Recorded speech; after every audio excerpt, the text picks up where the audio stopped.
Hello and welcome, class 905. Let's start. Let's begin. Why not? I mean, this is a class. This time is very valuable. You know, the camera is rolling. Marta's rolling the camera. Rolling. And so it's very expensive. Television time is very expensive. And it's a crime to waste time on television, because every second is expensive. I can see, yeah, she's nodding her head. And here I am wasting time. Yeah, wasting time. So, shall we start? With expressions on page 65.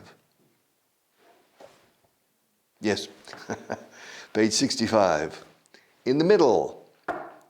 Yes, paragraph, can't go paragraph. This is expression.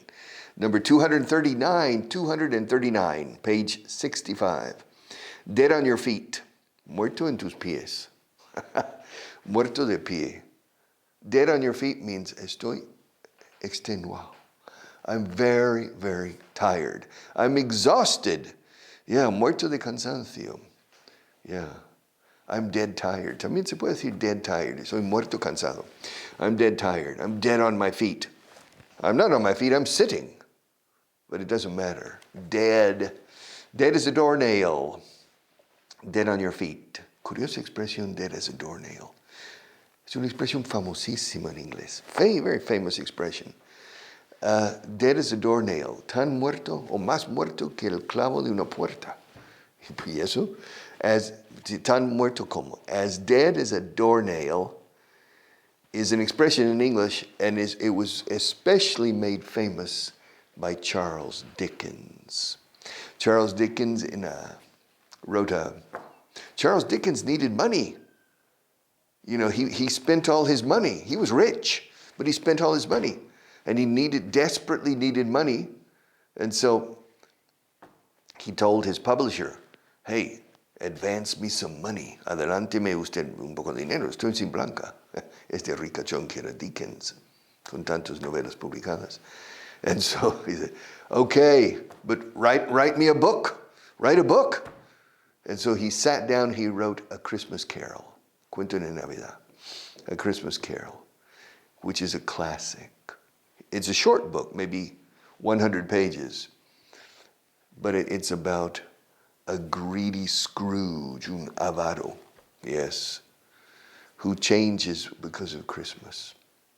But at the beginning, he receives the visit of an old friend, an old partner of his, un socio de su negocio, este avaro. Yeah. But the partner's dead. And he knocks on the door, and Scrooge opens the door, and there's his dead partner. And he said, Jacob Marley. And he says, hay que decirlo con acento británico, Jacob Marley. Okay. And of course he's shocked, because Jacob Marley has been dead for 5 years. As dead as a doornail, decía.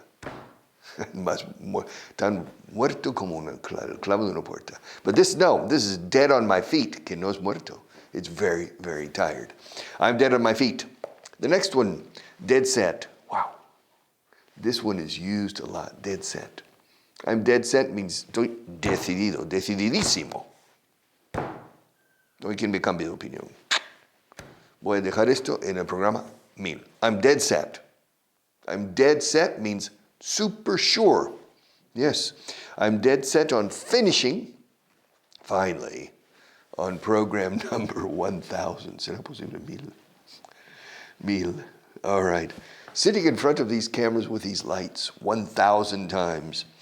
All right. You know, it takes a long time to count to 1,000. I mean, if we start 1, 2, 3, 4, 5, 6, and if I continue to 1,000, it's going to take 20 minutes, maybe, you know. But can you imagine 1, and I wait 25 minutes. 2, 25 minutes. 3, can you imagine how long it would take? 90 days. And but I've done it. Marta and I together. Yes, eso se llama teamwork. No, trabajo en equipo. Teamwork. All right, dead set. I'm dead set on finishing. this program. Dead set. All right, next page. Page 66. At the top, deep down. Oh, deep down. Deep down. Deep down, he's not so dumb. Yeah. Yeah, I remember the joke. Do you remember Fernando Moran? No te acuerdas? Okay. Fernando Moran was the Minister of Foreign Affairs during the first two governments of Felipe González, de Asuntos Extranjeros. A very intelligent man. A very good man and a very intelligent man and a very good minister. Really, Fernando Moran. But he had a way of speaking and look that he was the object of jokes. After Fernando Moran stopped working as foreign minister, the jokes moved to Lepe. You know los chistes de Lepe. Antes era de Fernando Moran. Los mismos, the same jokes. All right.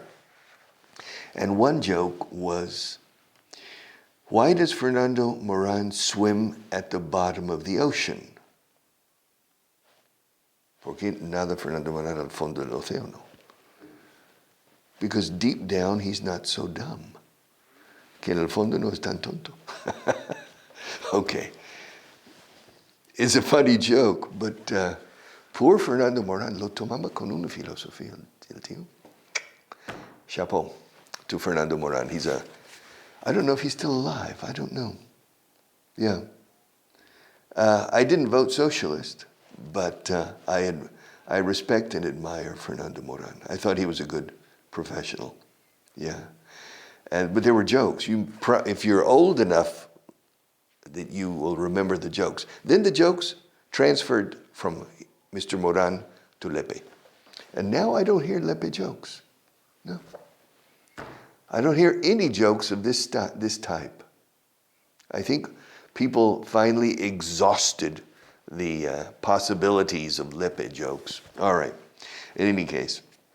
So, in deep down, profundo abajo, literalmente. Deep, profundo, hondo. Deep down is en el fondo. Deep down, I enjoy teaching English. En el fondo me disfruto aquí, la verdad. Deep down, pero en la superficie no. Deep down, I enjoy doing this program. Deep down, I think it's fun. Deep down, it's fun. I enjoy it, yeah, deep down, deep down. All right, the next one, the devil is in the detail. You know, I'm sure that at least in the United States, we say the devil is in the details, in plural. El diablo está en los detalles. En español es en plural, ¿no? Yeah. No en el detalle, como dice aquí. But you know, my English is contaminated by my Spanish. And so I'm not 100% sure. The devil is in the detail. I would say the devil is in the details. The devil, diablo, devil. Now, el mal is evil. Evil, escrito evil, pronunciado evil. Ahora pones una D delante, tienes el diablo. Pero la pronunciación cambia a D, no D. Devil, no, devil. El diablo es malo. The devil is evil. Yeah, el maléfico diablo. The evil devil, the devil. The devil's in the details. The next one, the devil's advocate. También en español se dice el abogado del diablo. That means you assume the opposite opinion to practice the debate. The devil's advocate. Mary siempre hace de abogado del diablo en las reuniones. Okay, Mary always plays the devil's advocate. Advocate. Escrito advocate, como aguacate casi. Advocate. Advocate. Advocate is abogado, pero no abogado de oficio, de ejercicio. That's a lawyer or attorney. Advocate is alguien que aboga por algo. Algo que yo abogo porque nos vayamos ahora. I advocate. También escrito, curioso, escrito advocate, el verbo. Abogar por. I advocate that. No decimos el por en inglés. Abogo que nos vayamos. Abogo por que nos vayamos. En español hay que decir abogar por, ¿no? Yeah. Abogar por. En inglés, abogar. Yes. Abogo que vayamos. En vez de por que vayamos. I advocate that we go. Okay. Advocate. Advocate. Pronunciation of the verb. Advocate. To advocate. But el abogado, en sentido figurado, como del digamos advocate. An advocate. Soy un abogado de abogo por o defiende una forma de pensar. I'm an advocate. I advocate this type of thinking. I am an advocate. And the devil's advocate. Advocate. The devil's advocate. Now, in the courtroom, it's a lawyer, or an attorney, or in Great Britain, the barrister in the courtroom. The devil's advocate. And finally, a diamond in the rough. A diamond in the rough. Un diamante en el rough. ¿Qué es el rough? Rough es la zona áspera y no cuidada del terreno o del paisaje. The rough. In golf, of course, you have the fairway and you have the green. Esto es el green. All right. I have finished. That's the green. You know, and you have the flag con la banderita aquí. Okay, fine. All right. I hit the drive. I'm playing golf now. And I hit the drive. It's not in the fairway, in la calle. The fairway, the grass is short and it's very well manicured in the fairway. If you hit a good drive,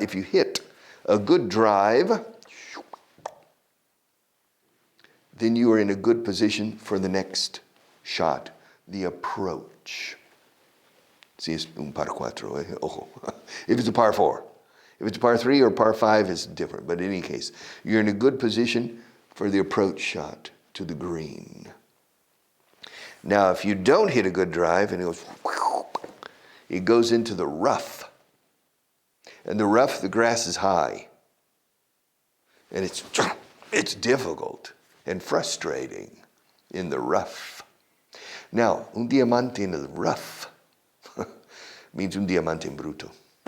Yes, como fotógrafa es un diamante en bruto. She's a diamond in the rough, a diamond in the rough. Yes, a diamond in the rough, a diamond in the rough. Marta, my producer, is a diamond in the rough. ¿Te han cantado una canción últimamente? No? A diamond in the rough. Okay.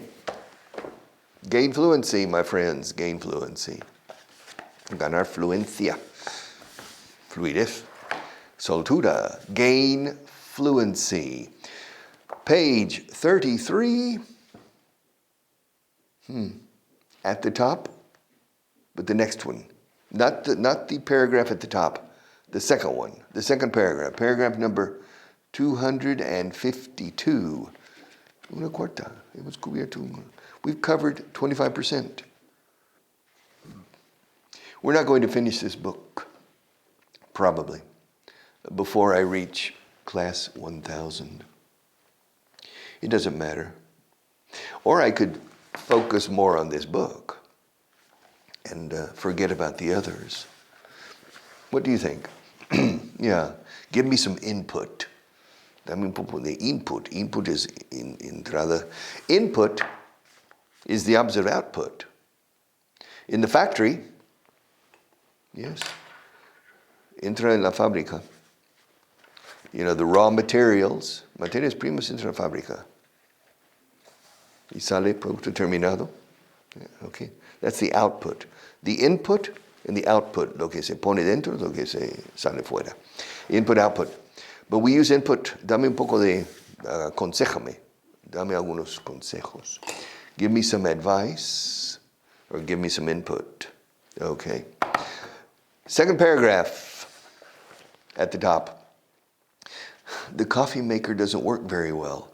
Sometimes it stops after only 10 seconds, and other times it continues working even if you push the stop button. Okay. It's a coffee maker. A coffee maker is un cafetero. No, una cafetera. No, cafetera. All right, cafetera. Probably the classical cafetera de filtro. It's a filter style, the classical drip, drip, drip, drip coffee maker, which I prefer. All right. The coffee maker doesn't work very well. Sometimes it stops. After only 10 seconds. Hey, the coffee maker stopped, Marta. Start. All right.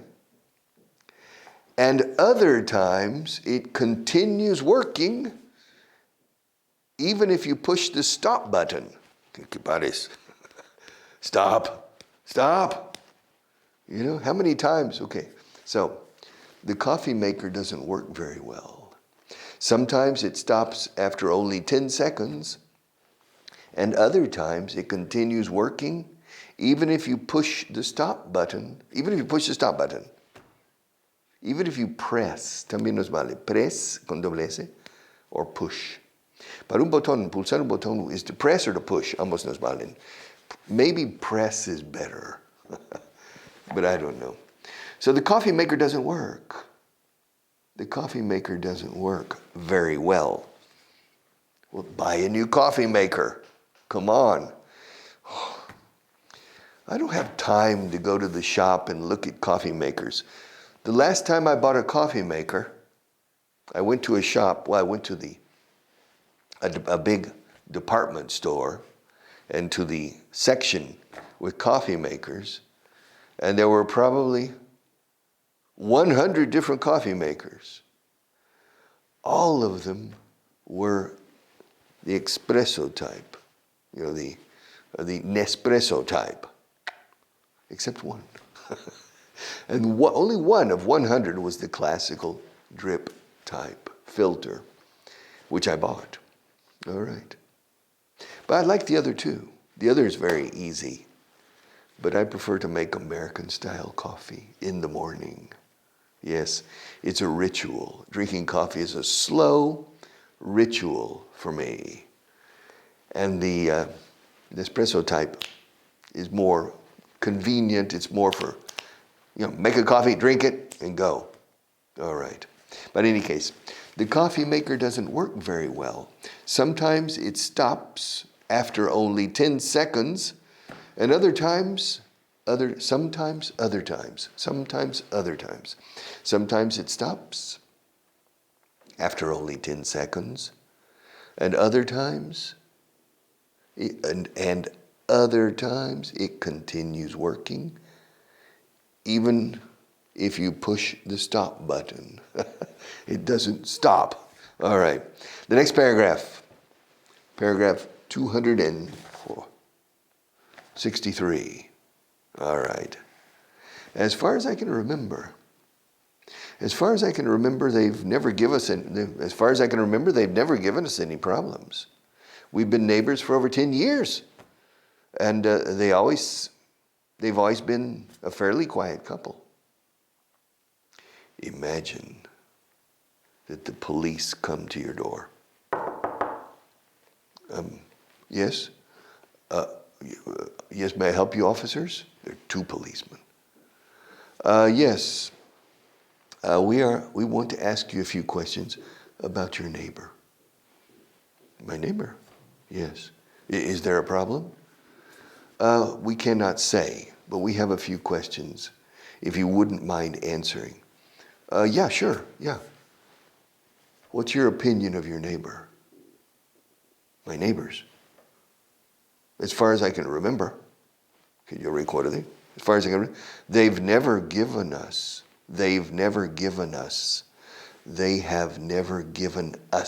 Nunca nos han dado. They've never given us. They've never given us any problems. We've been neighbors. ¿Cuánto tiempo llevamos? We've been neighbors for over 10 years. Más de 10 años. We've been neighbors for over 10 years, and they've always been a fairly quiet couple. Es una pareja. Maybe they are spies. Yeah. Maybe they are spies for the Soviet Union. Or maybe they are thieves. Or maybe they're criminals. You never know. They've always seemed like such a quiet couple. Yeah. No, they've always been a fairly quiet couple. They've always been, siempre han sido. They have always been. Okay. Vamos a enlazar como Dios manda. They've always. Usa la V de trampolín. They've always been a fairly means bastante. They've always been a fairly quiet, que es tranquilo y silencioso, poco ruido. They've always been a fairly quiet couple. As far as I can remember, que yo recuerde, que yo pueda recordar, as far as I can remember, they've never given us any problems. We've been neighbors. We've been neighbors. Presente perfecto aquí en 3 frases. We've been neighbors for over 10 years. And they've always been a fairly quiet couple. They've never given us any problems. We've been neighbors for over 10 years.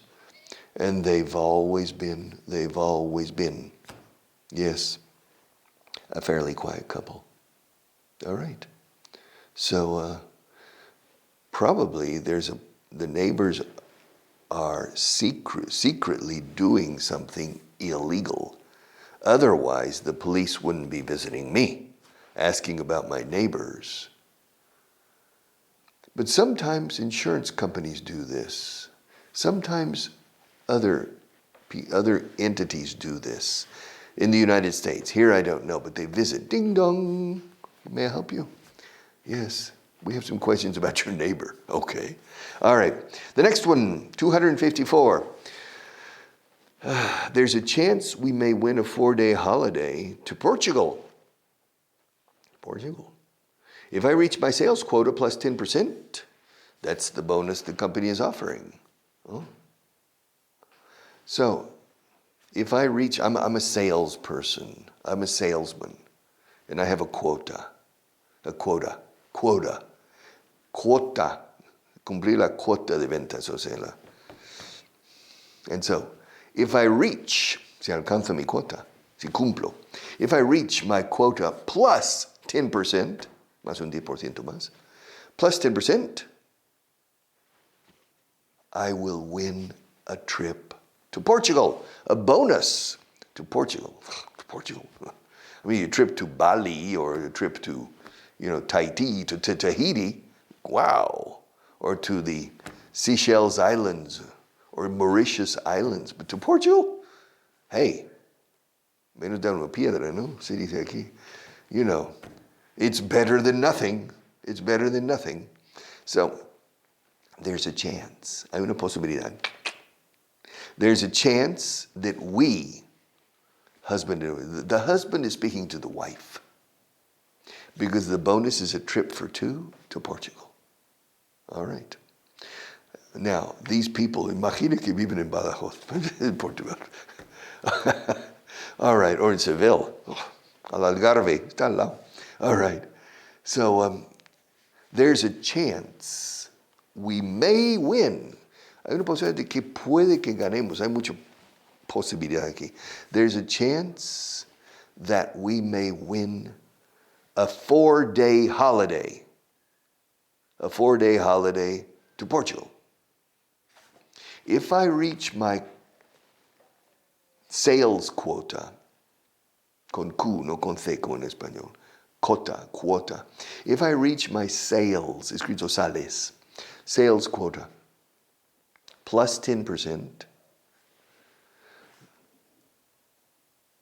that's the bonus the company is offering. Me extraña esta frase. If I reach my sales quota plus 10%, that's the, sí. Si alcanzo mi cuota más 20%, eso es el bonus que la empresa está ofreciendo. Okay. There's a chance that we may win a trip to Portugal, a 4-day holiday. Una fiesta de 4 días. That we may win a 4-day holiday to Portugal. If I reach my quota plus 10%, that's the bonus the company is offering. This is based on a true story. My wife won a bonus in an insurance company in 1988, I think, many years ago. And the bonus was a trip to Portugal. No! Borra. In the Corte Inglés. She won un sorteo. And we won a trip to Portugal. And we spent 4 days in Lisbon. All right. 1988, perhaps. I'll be back tomorrow. Take care.